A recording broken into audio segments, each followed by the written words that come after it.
Consider This, with host Carol Schrader, is supported in part by Better Business Equipment and by Nebraskans for Public Television.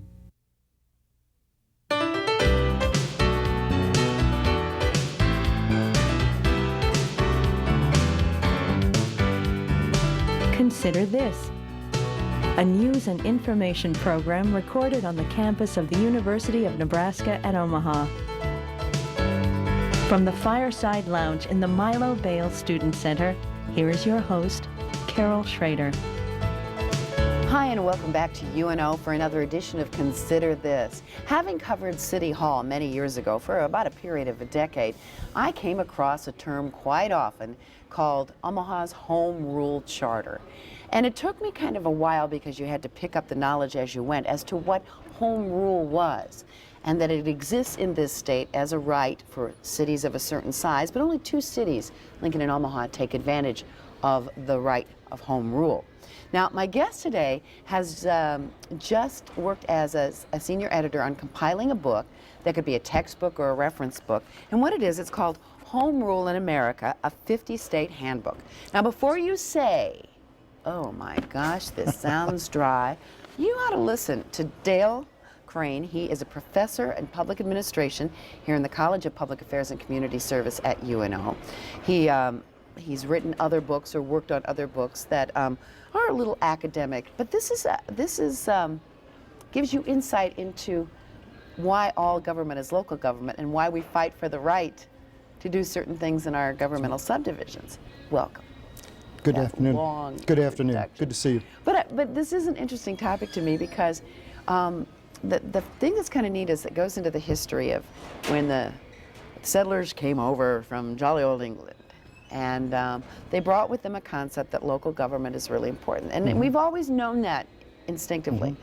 It's all the local level. That's where the you-know-what hits the fan.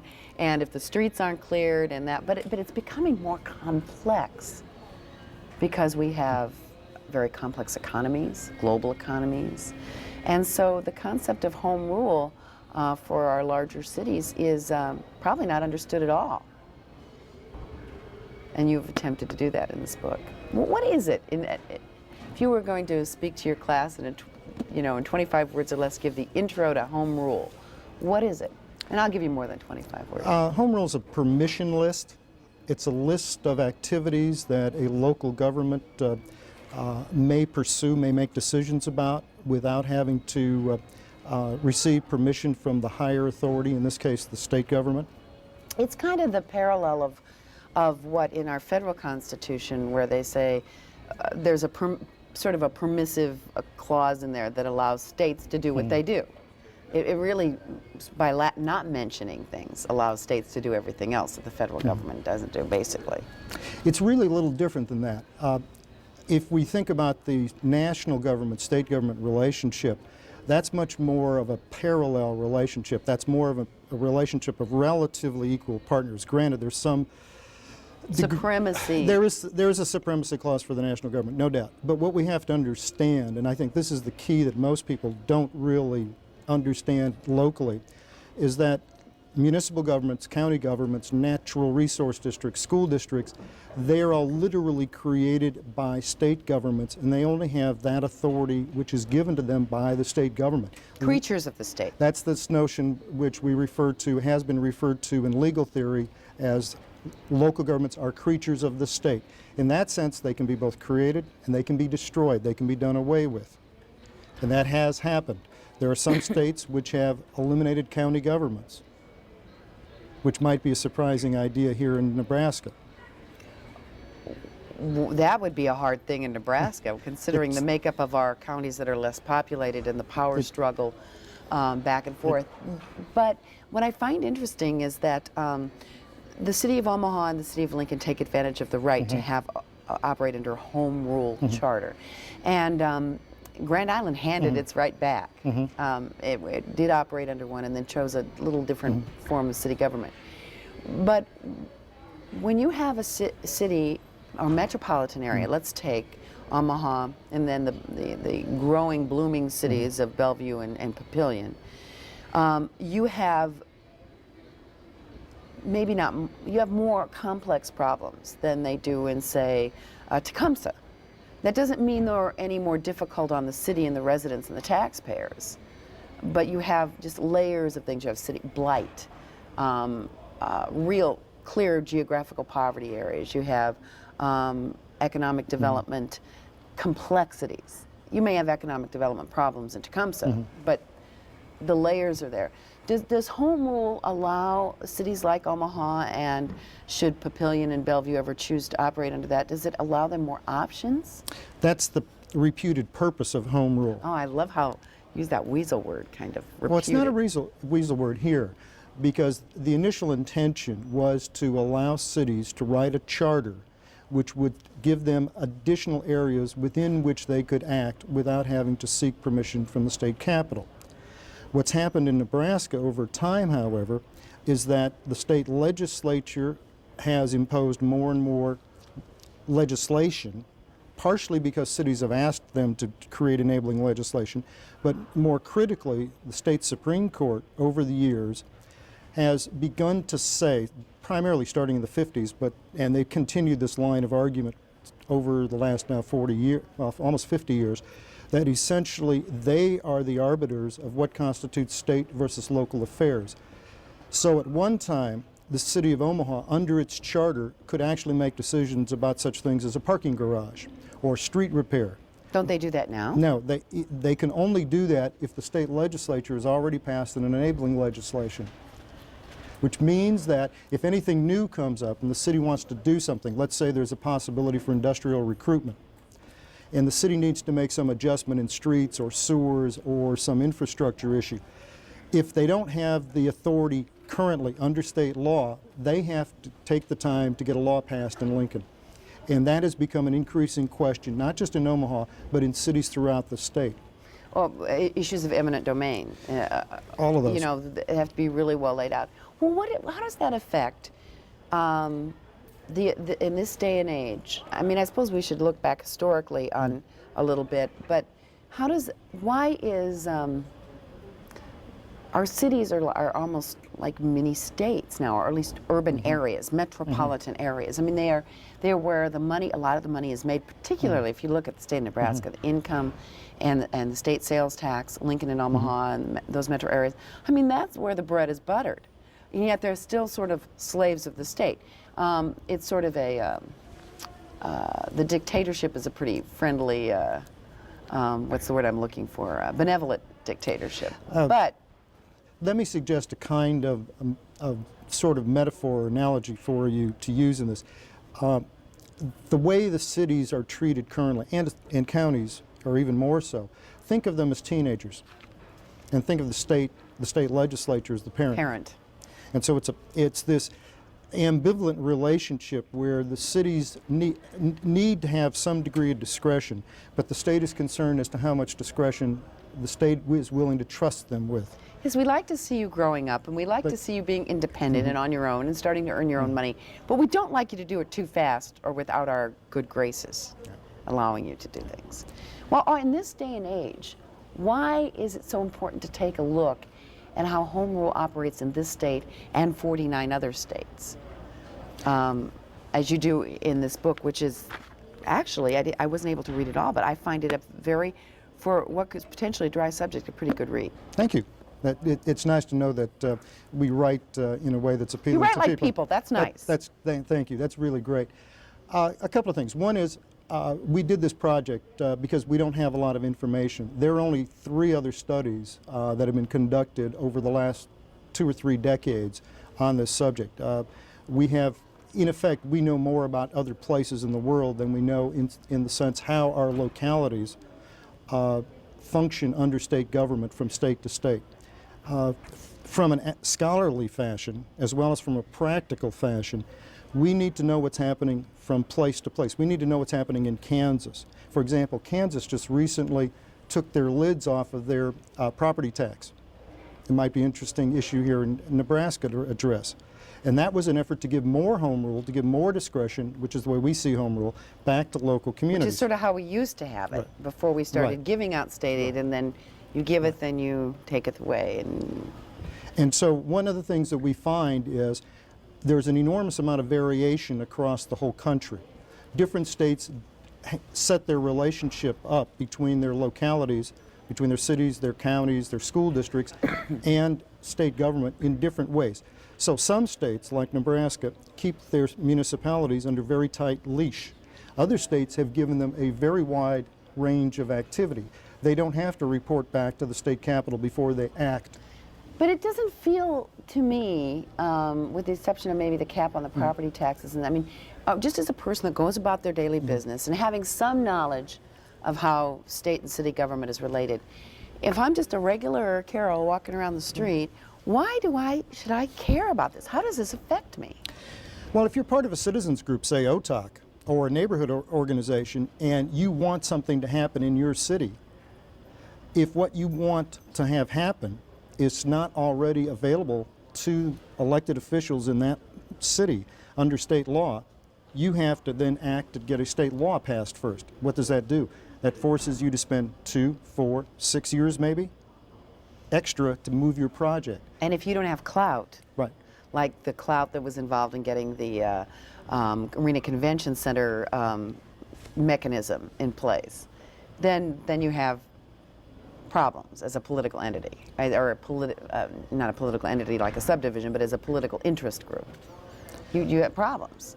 Unless you have people in your corner. Yeah, exactly. Because what this does is this in effect puts an extra burden. From a notion, let's go to a simple notion of democratic theory. Presumably elected officials are trying to satisfy some broad range of local preferences. We are increasingly urging local governments to work at the neighborhood level to try to serve the issues neighborhood to neighborhood, because there's some variation. I mean, sewers are probably... Well, you may be, but I don't agree that every political interest is trying to work. There's a weird, for example, you know, within the College of Public Affairs, we have a collaborating center that reaches out into the neighborhoods. And we know that different neighborhoods have different preferences about how they want parks or swimming pools to operate, how they want to operate their neighborhood watch, all sorts of things. There are citywide issues and then there are neighborhood questions. The point, though, happens to be that if local officials are going to be responsive to citizen preferences, whether it's citywide or relatively neighborhood-based, if their hands are tied because they don't have the authority to act the way the citizens want them to act, then it doesn't matter that there is this wonderful dialogue at the local level. The state government is the one that's calling the shots. And that means you've got to take that dialogue to the state capitol. Now, on some issues, that may be very crucial. For example, there may be issues which we want to apply uniformly across the whole state. But on other matters, such as street repair or the operation of city swimming pools, is that a question that ought to be handled on a uniform basis across the whole state? That's what this issue is about. What's the appropriate range of discretion for local governments versus what is it that the state government should be paying attention to?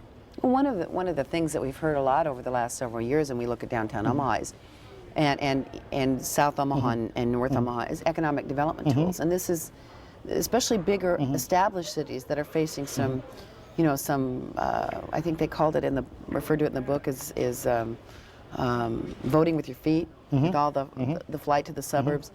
The cities have real decisions to make, and their options may be limited depending on what the state allows them to do. We've had a pretty good relationship with our state government, though, haven't we, in getting the kind of economic development tools we need, or not? I think Nebraska has, in the last 15 years, done a fairly remarkable job in creating a set of tools, new legislation, which allows local communities to move forward in areas of economic development. The ability of local governments now to use their own locally raised revenues for local projects is an example of this. Here's the difference, though, on this. Under the situation we have here in Nebraska, each one of those changes is passed individually. Under a notion of home rule, you create broad areas of activity, and then within those broad areas of activity, you allow local communities to make their decisions. And so what Omaha may do is different from what Lincoln may do, is different from what Sydney may do, is different from what Gering may do. But as a professor of public administration, and probably fairly aware of like what the League of Cities and the state groups of cities, are interested in, do they feel really hamstrung? We finished a study last year. This was one of the last studies. Hamstrung. Hamstrung, whatever. Tied up, definitely. We did a study for the now sunsetted Nebraska Commission for Local Government Innovation and Restructuring. That's a pretty long title. It was sometimes affectionately known as the Local Government Efficiency Commission. In doing that, we found that municipal officials from all across the state, and we had responses from better than 100, I think 120 of the municipalities of varying sizes, they have some real concerns. There are some areas where it's not so much of a problem, but they have some real concerns, obviously in the area of finances. They have some other concerns in the area of infrastructure, in the area of economic development. And so this is a matter that is of some concern to them. In fact, there is a resolution currently at the unicameral to proposing a constitutional amendment to reverse the situation here in Nebraska and to adopt more of the Iowa model. And that model basically changes the Nebraska model, which is you may only do what we allow you to do. In other words, the state writes a list of thou shalts, and you should know that the list of thou shalts in this state is about 60 chapters of law long. You have to look through 60 chapters of state law. Yeah, you said there are like 90 chapters of state law, and about 57 of them deal. You have to pick and choose and get through. What cities may do, you have to hunt for, instead of having a uniform single chapter. And what many states have done is they've created a set of thou shalt nots. If it's on this list, you can't do it. But if it's not on this list, you have your own discretion. But we have thou shalts, and that's all you that's can do. all, and it's very, very limiting. It's very limiting, and it's an extremely long list. So every time a local government, and this applies to counties as well, anytime they want to act, at some point, everybody turns to the city or county attorney to see if is it okay? Can we do that? Is it okay? Yeah. Can we do that? Yeah, and are we willing to push the envelope Right. if we can't? But the thing that fascinates me is in this era of government efficiency, you mentioned the sunsetted panel, in this era of fewer federal dollars and fewer state dollars, except maybe in education in the state. The state education is new, relatively new. But that cities are a little more hamstrung on how they're going to solve problems of cities. And there are just problems inherent to cities. And while we may vote on whether the garbage is picked up or the snow is removed, there's complex layering of things that need to be done in a city. And then I wonder, and then I'll let you talk, about the population shift. We're going to see it in the census. Eventually, in 10 to 20 years, Lincoln and Omaha and the metropolitan areas around them are going to have the bulk. There's a lot of jealousy, a lot of concern by the less populated areas. How is this home rule going to play out in that atmosphere? You've raised lots of different issues. I know. I wanted to do them while it was on my mind. But you're a teacher, you can handle this. Oh, yeah, right. Thank you. In terms of devolution from national to state, that doesn't stop at the state capitol. What we've seen happening around the country, something that we learn out of doing studies like this, where we bring scholars together from around the country to tell us what's going on in their state. We know that the devolution, that is the transfer of responsibilities to local governments, is continuing. It doesn't stop in the state capitol. It goes down to the county courthouses and to City Hall. So cities and but counties... transferring responsibility and allowing them to find ways to pay for it is something. Well, but that's exactly the point. If we expect them to act and be now responsible for a whole variety of activities which previously were handled either in the state capitol or in the national capitol, then we have issues of capacity. The local governments have to have the wherewithal, the resources to function, to carry out these obligations and responsibilities, and one of those is discretion. That is, they have to have a range of discretion. Otherwise, what you also have to do then is say, here's the template, and that template applies to every local government, and you will all do it exactly the same way. The purpose of devolution, of moving functions and activities from Washington to the states, is to allow each of the states to do it their way, if you will. And hopefully make it more efficient. Right. And efficient, and presumably also more effective, because if you're matching the solution to the problem, it's not just efficient, it's also important to be effective. That is, to actually solve the problem. And there's a more responsible relationship between government that's closer to you. You know, i.e. your city government will hear things more readily, we're more more readily pick up the phone or complain or change our voting pattern. Well, that's precisely the point. And if the decision, if there's an important decision like the convention arena, or an interesting one that occurred in Lincoln a few years ago was the sale of a public hospital. Well, if citizens are opposed to that and they discover that the city council under state law can do that without a vote of the citizens, can you imagine the situation that would create here? What kind of uproar there would be if citizens, because that effectively says citizens don't have a voice in this. So those sorts of what appear to be sort of somewhat arcane, somewhat divorced from normal kinds of ways we go about our business, issues are really the nuts and bolts. That is, how we make decisions are crucial to whether or not we can make the decisions we want to. You raise the issue of finances, and again, if local communities are increasingly being asked to pay their own way because state aid has sort of plateaued out, or in the case of Nebraska, state aid has to increasingly go to support the local school districts because we're on the smaller end, the less proportioned end. The state Counties here and pays cities less. Because the state pays less of local school costs, the state, as those costs go up, the state's going to have to pay more of it, which means what local communities do there's two choices for it. You either put it on taxes, local taxes, or you put it on user fees, basically. And cities are doing both. But do we have the flexibility to make all those decisions that we want right now? Interestingly, in the area of taxes, what Nebraska has done is to create a list of taxes, a fairly long list compared to other states. In many states, cities, at least in some states, let me back up, in some states, cities are still stuck on the property tax. At least here in Nebraska, cities now have the option to pass a local sales tax. You can have entertainment, tourism taxes. There are user charges. There are various fees which are available. We don't have an income tax, which some cities are going to in other states. Some states have allowed their local communities to use an income tax.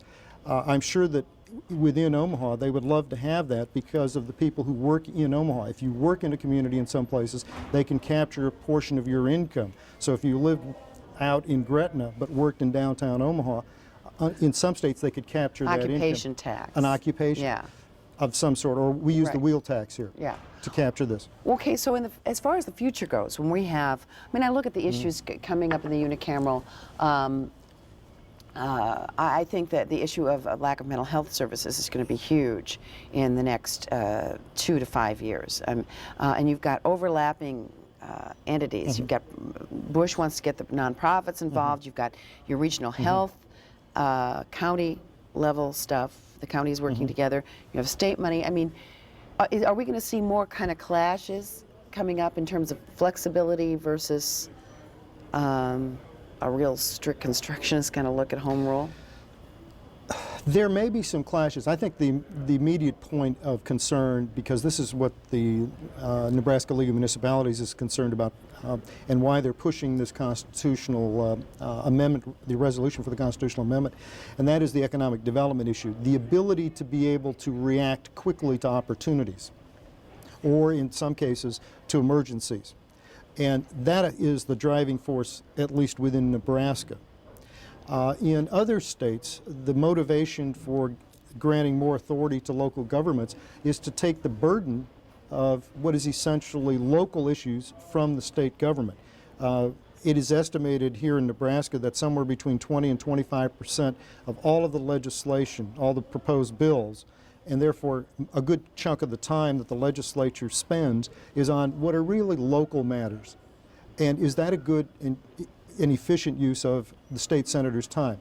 Should they be spending time worrying about how we tweak legislation dealing with garbage collection or swimming pool operation or zoo operation in Nebraska cities and counties? Or should they be really spending their time addressing the state highway system, the mental health system, the social service system? Things that affect Right. quality of treatment and the That's movement right. of commerce That's and, right. and those kinds of things. The thing that was kind of pointed, I mean, just touched on in the introduction, which is, I mean, by introduction, I mean the whole sort of overview of home rule, was, and I think it's kind of interesting, you had the, federal government and then a more parallel state structure.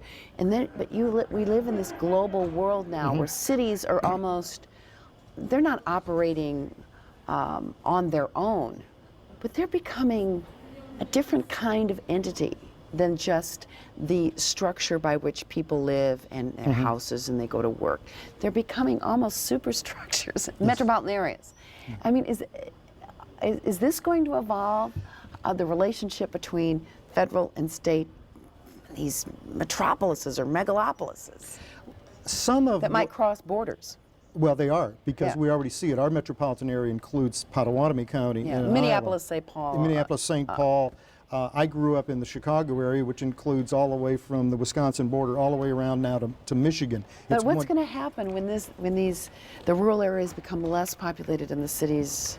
Well, let's address first the question about the increasing global economy.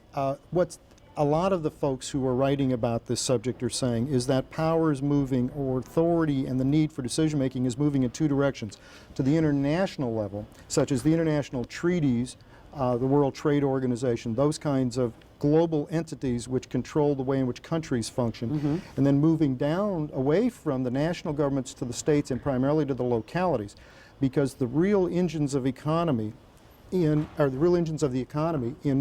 almost every country are the cities, particularly the large cities. And so Omaha is competing against Osaka. Right.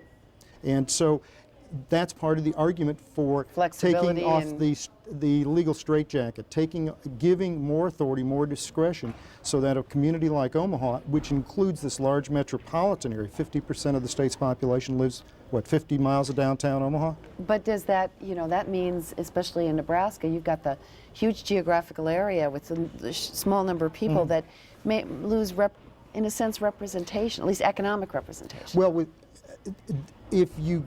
if the constitutional proposal is adopted, what would happen with that proposal is that each of these local communities would basically be able to do what they chose to do. They could follow what their citizens wanted to do unless the state government actually prohibited that particular kind of action. So they would also have more freedom. So this applies to everybody.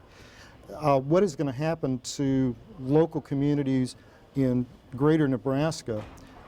That's an issue which I think there's some people who have really been studying this. I haven't. My guess is that what you're going to see is conglomerations around regional areas, and that you're going to have regional provision of services.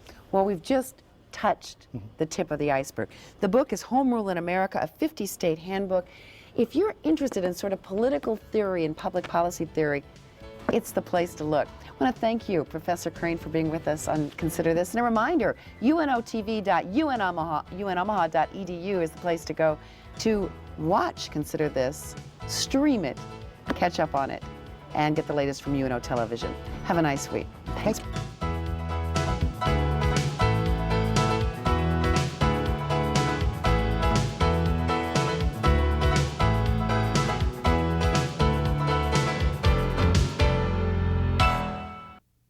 Consider This, with host Carol Schrader, is supported in part by Better Business Equipment and by Nebraskans for Public Television.